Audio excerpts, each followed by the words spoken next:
Growing up, my brother Eli was my best friend and protector. We lived in a small town where everyone knew each other. Eli was just a year older, but always acted mature. I was the reckless one, chasing thrills and pushing limits. One summer evening, I made the biggest mistake of my life. We snuck into Mr. Langston's workshop, trying to impress my friends. Eli warned me not to touch anything, but I didn't listen. I accidentally knocked over a can of oil, and a spark from my lighter ignited it. The fire spread quickly, and we ran without looking back. By the time the firefighters arrived, it was too late. The shop was destroyed, and Mr. Langston was in the hospital. The next morning, there was a knock on our door. It was the police, and they had questions. Someone had seen us near the shop that night. I was terrified and frozen with fear. Just as I was about to speak, Eli stepped up and said, "It was me. I was there." He took the blame without hesitation. Eli was arrested and charged with arson. Mr. Langston's memory was unclear, leaving Eli's word against nothing. Our parents were devastated. Mom cried every night, while Dad was silent for days. I stayed quiet, ashamed and scared to confess. Eli was sentenced to 6 months in juvenile detention, and he never cried or even looked at me.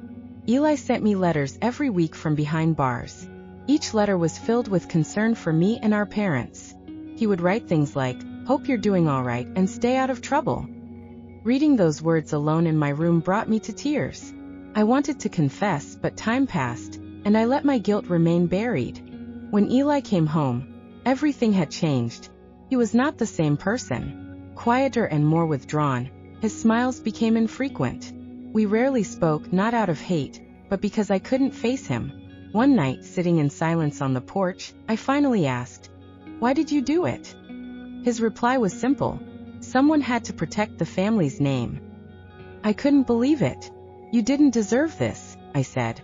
Eli looked at me, weary yet kind, and responded, "Maybe it taught you something."